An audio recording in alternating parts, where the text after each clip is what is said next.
Parmi les personnes qui me suivent, et ben vous êtes nombreux à me dire que vous avez du mal à créer votre place, trouver votre place, vous sentir utile, savoir quel est votre potentiel, quelle est votre mission, qu'est-ce que vous devez accomplir. C'est comme si vous aviez quelque chose à l'intérieur de vous qui vous disait que vous avez quelque chose à faire, à apporter, un message à transmettre, une guérison à libérer, une blessure à libérer, voilà, et vous n'arrivez pas à mettre le doigt dessus.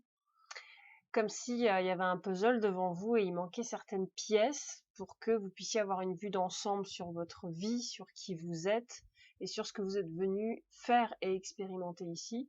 Bien souvent, j'ai remarqué que les personnes qui me posaient ces questions-là étaient des personnes qui avaient du mal à se créer une image du bonheur pour elles-mêmes. Je ne parle pas du bonheur de façon générale, mais du bonheur et de l'amour. Qu'est-ce que c'est que l'amour? Qu'est-ce que c'est que le bonheur? Et le tirage mission de vie permet de récupérer des informations importantes par rapport à votre contrat ou vos contrats d'âme que vous avez entre guillemets signés, ou vous êtes mis d'accord en tout cas avant d'arriver sur Terre. Et donc du coup je vais parler du tirage mission de vie. Je reçois plein d'informations en fait en même temps que je fais cette vidéo. Je m'attendais pas à... C'est comme si j'avais 10 personnes autour de moi qui me parlent. C'est un peu particulier. J'ai un plan de vidéo pourtant à suivre, mais là ça va être très compliqué. Les guides sont nombreux. Bon, je vais essayer de suivre mon plan et quand il y aura des messages importants, je les transmettrai dans la vidéo. Alors, le tirage mission de vie, pour qui est-il? Pour les personnes qui vivent la transformation, la relation flamme jumelle, les personnes qui ont le syndrome du jumeau perdu, les personnes qui ont besoin de se sentir guidées, d'une guidance par rapport à leur intériorité, qui ont perdu leur boussole intérieure suite à des accidents de la vie, suite à des pertes d'énergie vitale, suite à des traumas. Les personnes multipotentielles qui sentent qu'elles ont plein de potentiel, plein de possibilités, beaucoup d'intuition, mais qui savent pas comment les utiliser, ou qui ont l'impression qu'elles peuvent les utiliser dans plusieurs domaines, et qui savent pas vraiment comment canaliser cette énergie. Les personnes créatives également, qui savent pas trop dans quel domaine elles pourraient développer leur créativité. Les personnes hypersensibles, les surdouées, les personnes qui se sentent différentes et qui cherchent comment elles peuvent vivre leur vie et vivre leurs émotions différemment. Donc des personnes bien souvent qui n'ont pas de référentiel, qui peuvent pas se comparer aux autres parce qu'elles voient bien que quand elles se comparent aux autres et qu'elles vivent la vie des autres, ça marche pas en fait. En général, ce sont des personnes qui ont une vie assez difficile. Bien souvent, ce sont des personnes fortes qui ne l'avoueront peut-être pas, qui ont appris à se débrouiller toutes seules, qui vivent de la dépendance affective, soit dans le sens où elles essaient de faire plaisir aux autres et elles se perdent, soit dans le sens où elles s'enferment sur elles-mêmes et veulent être indépendantes, mais dans une forme de fausse indépendance. C'est une indépendance dans la solitude et dans la tristesse. Voilà. On est bien entendu dans un thème de la spiritualité, donc on est vraiment dans... déjà, si vous regardez cette vidéo et que vous êtes intéressé par ce genre de tirage, c'est que vous êtes venu réellement vous présenter en tant qu'âme dans ce monde et pas seulement en tant qu'être humain. C'est important. D'ailleurs, c'est pas moi qui le dis. Vous êtes venu vous présenter en tant qu'âme et pas forcément en tant qu'être humain. Votre âme est peut-être humaine, peut-être pas humaine. Il y a des starseeds, donc des âmes qui viennent d'autres planètes, d'autres dimensions, des âmes qui viennent du cosmos et qui arrivent pour la première fois sur Terre pour certaines, apporter une sagesse particulière à elles-mêmes et aux autres et au monde.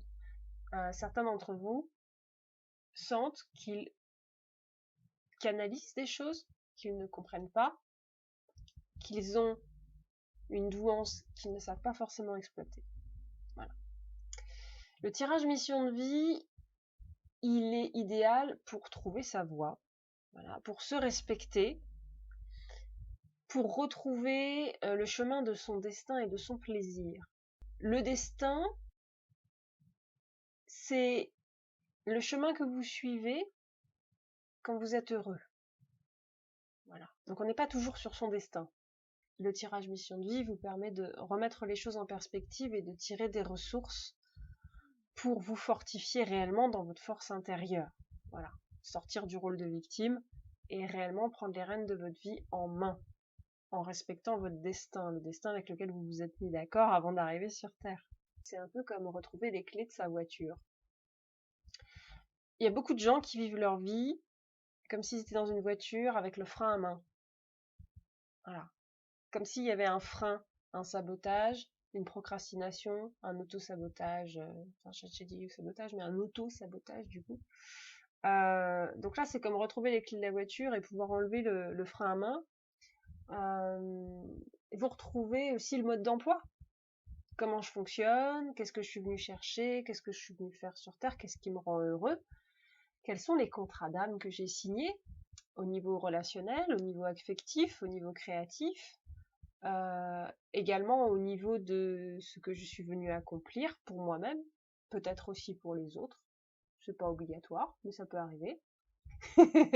En gros, c'est j'ai signé pourquoi. Voilà. Donc vous allez lever le voile de l'oubli. Et oui, parce que en fait, en tant qu'âme, quand vous descendez sur Terre, vous passez par le voile de l'oubli, qui est une programmation. C'est une programmation, donc là j'écoute ce qu'on me dit. Je découvre en même temps que vous. Le voile de l'oubli est une programmation collective. Elle a été installée par une décision collective, humaine, mais pas que. Pas que, attention, mais pas que. Comme s'il y avait quand même un impact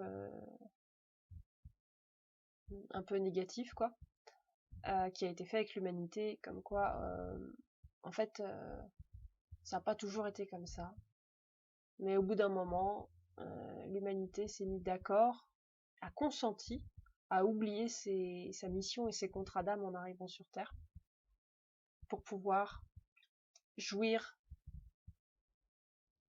de certaines, quelque part jouir de la matrice, jouir de certaines programmations matérielles, et surtout des programmations de dépendance et des programmations d'emprise. Voilà, en fait, si vous avez toutes les clés de vos contrats d'âme, vous ne pouvez pas être sous emprise. Voilà, vous êtes obligé d'être éveillé. Donc l'humanité apparemment a accepté d'être un petit peu endormie. Et donc le tirage mission de vie est là pour lever le voile de l'oubli, justement. Ça se fait pas en un claquement de doigts. Pendant le tirage, il y a beaucoup de choses qui ressortent, mais il y a aussi tout un processus. Moi, je reçois des fois des appels de personnes 6 mois, 1 an après. Elles m'appellent pour me dire le processus, il est toujours en cours.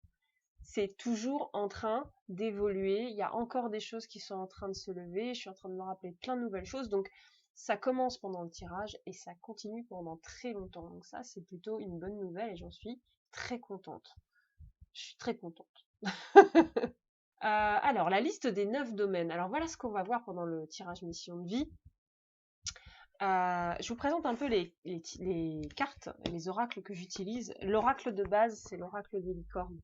Ça, c'est la base de la base pour moi, pour le tirage mission de vie. D'ailleurs, c'est les licornes qui me l'ont transmis. C'est pour ça que le tirage est en forme d'étoile, qui représente en fait la corne de la licorne avec le centre de la corne. Bon.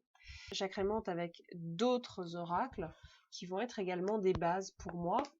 L'oracle de Kuan Yin, qui va permettre de se relier à son féminin sacré. L'oracle de la mission de vie. Ah oui. Celui-ci, j'aime beaucoup le tarot de l'animal totem. Donc là, on va aller chercher dans le tarot pour s'aligner avec le destin. L'oracle des rebelles sacrés pour aller découvrir la part sacrée en vous.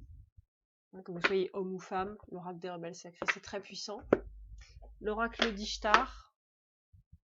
Oui. Et parfois, l'oracle des animaux de pouvoir peut aider à se reconnecter à certains guides. J'utilise d'autres oracles, hein, personnellement, j'en ai une bonne trentaine avec moi à chaque fois que je fais les tirages, et chaque tirage est différent. Voilà, chaque tirage est différent.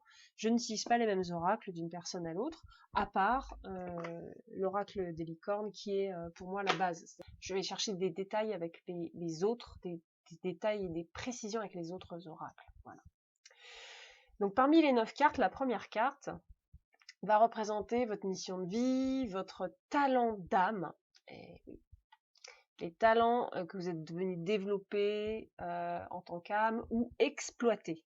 Ok, donc ça c'est chose à voir. Est-ce que ce sont des talents que vous êtes venus développer, donc des potentiels, ou est-ce que ce sont des talents déjà développés que vous êtes venus mettre au service de la Terre, des énergies, des guides, des êtres humains, des animaux, voilà, ou des enfants. La deuxième carte, c'est l'illusion. Donc l'illusion de votre mission de vie, c'est-à-dire le mensonge que vous vous racontez sur vous-même. On est sur votre ego spirituel. Quel est le mensonge que votre ego spirituel vous raconte? Quelle est votre vision déformée de vous-même? Qu'est-ce que les gens projettent sur vous qui est faux et auquel vous avez cru? Voilà. Donc on est dans la quête de vérité. La troisième carte, c'est votre plus grande peur. Alors, dans votre plus grande peur, souvent pour les détails, j'aime bien demander l'aide des cartes messages pour libérer son enfant intérieur. Ok. Votre plus grande peur à dépasser, c'est qu'est-ce qui fait le plus peur à votre âme et où est-ce que vous n'arrivez pas à vous aimer, à vous donner de l'amour, dans quel domaine vous n'arrivez pas à vous donner de l'amour, à vous aimer suffisamment, parce que la peur n'est pas l'inverse de l'amour, elle en est l'absence.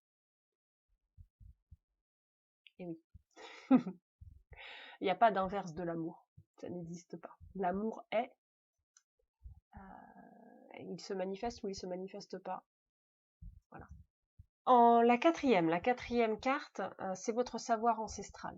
Votre savoir ancestral, c'est-à-dire votre sagesse, ta sagesse pour dépasser ta peur, justement. Ce que tu dois accepter chez toi, qui est sage, bon et bienveillant, c'est quelque chose que tu ne devras jamais remettre en question. Pardon. Quelque chose que tu ne devras jamais remettre en question, parce que ça ne sert à rien de le remettre en question, parce que ça sera toujours juste, en fait. Et c'est quelque part ta boussole intérieure. Et personne d'autre pourra te l'apprendre. Ça aussi, c'est important. Tu vas avoir que des confirmations là-dessus, mais personne pourra t'apprendre. Et donc, on verra comment tu peux réveiller ça en toi. La cinquième carte, c'est les obstacles de ta mission de vie. Donc là, on va faire face aux injustices que tu devras accepter. Ce sont les épreuves que tu peux pas éviter. Et tu t'es mis d'accord pour les vivre. Ce n'est pas possible d'avoir une vie 100% juste. 100% dans la justice. Voilà, ce n'est pas possible. Il y a forcément des injustices dans la vie. La question c'est, quelles sont les injustices que tu es prêt et capable d'accepter et au moment où tu les acceptes, tu te sens plus heureux ou plus heureuse parce que tout d'un coup, tu n'es plus obligé de tout contrôler ni d'être toujours sur la défensive. Voilà. Pour que tu puisses avoir une attitude dans ton féminin sacré, que tu sois un homme ou une femme, dans ces injustices, et que tu puisses exprimer tes émotions dans ces situations. La sixième carte, c'est la carte de l'amour et le soutien dans ta mission de vie. Cette carte, elle permet de savoir où est-ce que tu dois te ressourcer, à qui tu peux demander des conseils, où est-ce que tu peux te déposer en tant qu'être, à qui tu peux faire confiance, quels sont tes piliers, comment trouver ton ancrage. Ok.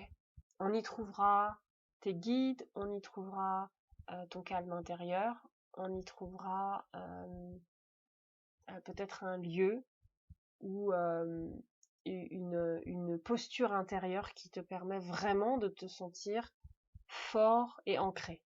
Voilà.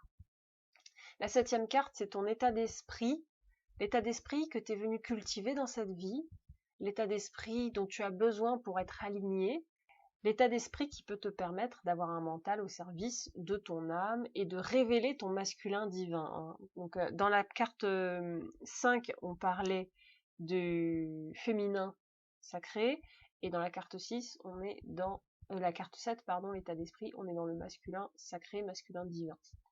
Voilà. La carte 8, c'est les succès et les signes que la vie va t'envoyer, les signes qui vont te mettre sur la voie. Ce seront des succès qui seront des indications que tu es bien aligné avec toi, que tu fais les bonnes choses, que tu es sur la bonne voie. Voilà, donc comme des confirmations, des encouragements. Et donc on va aller voir quels sont ces succès, ces repères positifs que tu es en train d'avancer dans la bonne direction. C'est super important de connaître ça. Souvent, je peux voir des choses dans l'avenir avec cette carte-là. La carte 9, c'est la dernière carte, elle est au centre du tirage. Ok, c'est le cadeau de ta mission de vie, c'est le cadeau de ta vie. C'est à quoi ressemble ton véritable destin, ton véritable bonheur. Et oui, ton bonheur, ton alignement avec le tout, ton alignement avec l'unité. C'est assez chamboulant cette carte-là parce qu'elle te fait revoir ta vision de l'amour, ta vision du bonheur, pour te dire voilà le bonheur qui est vraiment le tien. Alors peut-être que tu t'es fait des idées sur le bonheur, peut-être qu'il y a eu des programmations sur le bonheur, hein, Disney, les princesses, les princes charmants, tout ça, la vision de la réussite, et que ton propre bonheur, il est peut-être différent de tout ça, et il faut remettre de l'ordre là-dedans. Une fois que tu t'alignes avec ta mission de vie, tu reçois comme une espèce de bonheur intérieur que rien ne peut détruire. Voilà, moi je suis dedans. Voilà. Le tirage mission de vie, je l'ai fait pour moi-même, hein. Donc aujourd'hui, je revois mon tirage et je fais ah ouais. Bah heureusement que j'ai été prévenue parce que j'y aurais pas cru, tu vois. J'aurais jamais cru que ce que je vis aujourd'hui ce serait ça le bonheur. Voilà. Et j'ai pas fini, hein, j'avance encore. Il y a encore certaines cartes de mon tirage qui ne sont pas encore dévoilées, mais ça va pas tarder, hein, je pense. Voilà, donc ça c'est les 9 cartes. Comment ça se passe? Alors, comment ça se passe le tirage mission de vie? Déjà, il y a un pré-tirage qui se fait, c'est-à-dire que je te demande des informations simples, hein, comme ta date de naissance, avoir une photo de toi, et puis j'ai une ou deux questions que je te pose. Ça me permet de comprendre ton énergie, me mettre dedans, comprendre ton chemin de destinée, avoir déjà des canalisations par rapport à tes blessures, parce que là, tout d'un coup, je prends un peu tout, c'est comme si j'ouvrais une porte ou si j'ouvrais un portail et que je recevais ton karma. C'est le moment où je reçois ton karma, en fait. Pendant la durée du tirage, je reçois ton karma et je porte ton karma. Donc en général, les gens à qui je fais le tirage, ils se sentent vachement bien tout le temps du tirage. Ah oui, tu m'étonnes, tu portes plus ton karma, c'est moi qui le porte. Donc je porte tes blessures, je porte tes sabotages, je porte tes mémoires transgénérationnelles, et je porte ton acharnement à rester dans cette lignée karmique qui parfois ne t'appartient pas aussi. Ensuite, on fait le tirage, on se met d'accord sur une date, on fait le tirage ensemble. Donc là, tu as la possibilité de prendre une séance ou de prendre les 3 séances. Moi, je conseille de prendre les 3 séances parce que, je veux dire, c'est un tirage hyper complet. Le faire en une séance, tu vas avoir quelques infos, mais tu n'auras pas tout. Tu n'auras clairement pas tout, et puis tu n'auras pas forcément l'assimilation que je pourrais t'apporter en prenant le temps de faire 3 séances sur le tirage. À chaque fois qu'on a fini une séance, ok, moi je prends le temps toujours de faire des canalisations, des rituels, de parfois parler avec tes ancêtres, t'aider à couper des liens karmiques. Je te donne aussi des choses à faire parfois, hein, quand il y a un truc où moi je pourrais pas le faire à ta place, je t'explique comment faut le faire, ou alors on le fait ensemble en visio. Je t'envoie aussi des textes pour que tu continues à avancer, voilà, et que tu puisses être autonome pour la suite. Ça, pour moi, ça a toujours été important de permettre aux gens d'avoir l'autonomie, de te donner les outils en fait pour que tu puisses continuer ton cheminement. Voilà, donc le pré-tirage, le tirage, et ensuite les canalisations et éventuellement les dernières images qui me viennent que je t'enverrai. Les séances à l'unité, c'est 90 €. On passe 1 heure et demie, entre 1 heure et 1 heure et demie ensemble. Ensuite, moi, j'ai toutes les canalisations, les textes à t'envoyer, donc ça me prend pas mal de temps en fait. Donc c'est pour ça que je conseille de prendre le forfait avec les 3 séances qui est à 260 €. Voilà, j'espère que j'ai bien été assez claire sur la consistance du tirage mission de vie et à quel point il peut être important et chamboulant. Il a aidé vraiment beaucoup de gens, j'ai eu beaucoup de retours positifs, je trouve ça super cool.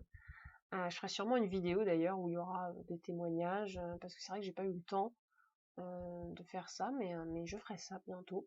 Voilà. Si tu as besoin de trouver ta place sur Terre et de lever le voile de l'oubli pour te souvenir de certaines choses importantes et évidentes, si tu as du mal à faire le lien et à trouver le sens de ce que tu dois faire sur Terre, de ta quête personnelle, et ben c'est un tirage qui est tout à fait adapté à toi et c'est un tirage qui se fait tout en douceur. Voilà, on est quand même dans l'énergie des licornes, donc on est dans retrouver son être magique, son être spirituel, ne pas être dans la fuite, mais oser vivre son être spirituel sur cette terre. Donc je t'invite à rapidement me contacter pour ton tirage, parce que j'ai beaucoup de demandes, et il y a aussi tout un temps de préparation avant que je puisse faire ta séance. Et il faut me laisser ce temps de canalisation, de préparation pour bien t'accueillir et pour bien comprendre cette énergie que tu as amenée avec toi sur Terre. À très très vite, écris-moi.